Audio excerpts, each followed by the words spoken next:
എല്ലാ മൊബൈൽ ഫോണുകളും ലാപ്ടോപ്പുകളും EMI സൗകര്യത്തോടെ നന്മ കമ്മ്യൂണിക്കേഷൻസിൽ. നന്മ കമ്മ്യൂണിക്കേഷൻസ്, കൊടുങ്ങല്ലൂർ. സമുദ്ര മത്സ്യബന്ധന നിയന്ത്രണ നിയമം ലംഘിച്ച് ചെറുമത്സ്യങ്ങളെ പിടികൂടിയും നിയമാനുസൃതമല്ലാത്ത രീതിയിൽ ലൈറ്റുകൾ ഉപയോഗിച്ചും മത്സ്യബന്ധനം നടത്തിയ ബോട്ട് സംയുക്ത മിന്നൽ പരിശോധനയിൽ പിടിയിലായി.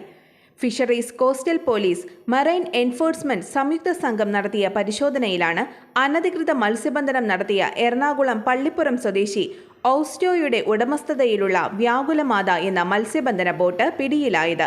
12 സെന്റിമീറ്ററിൽ താഴെ വലുപ്പമുള്ള ഏകദേശം 4000 കിലോ കിളിമീൻ ഇനത്തിൽപ്പെട്ട മത്സ്യമാണ് ബോട്ടിലുണ്ടായിരുന്നത്.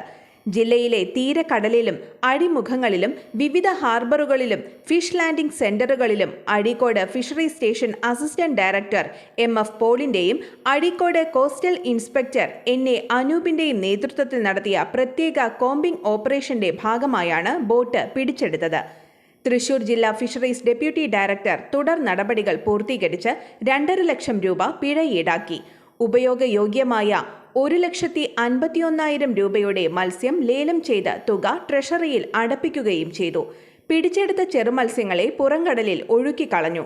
Coastal police SI PP Babu, ASI Baneesh, CPO CB Aravind, AFEO Samna Gopan, mechanic Jayachandran, marine enforce and vigilance wing ഓഫീസർമാരായ VN Prasanth Kumar, ER Shinil Kumar, VM Shaibu, sea rescue ഗാർഡുമാരായ പ്രസാദ്, അൻസാർ എന്നിവരും പ്രത്യേക പെട്രോളിംഗ് ടീമിൽ ഉണ്ടായിരുന്നു.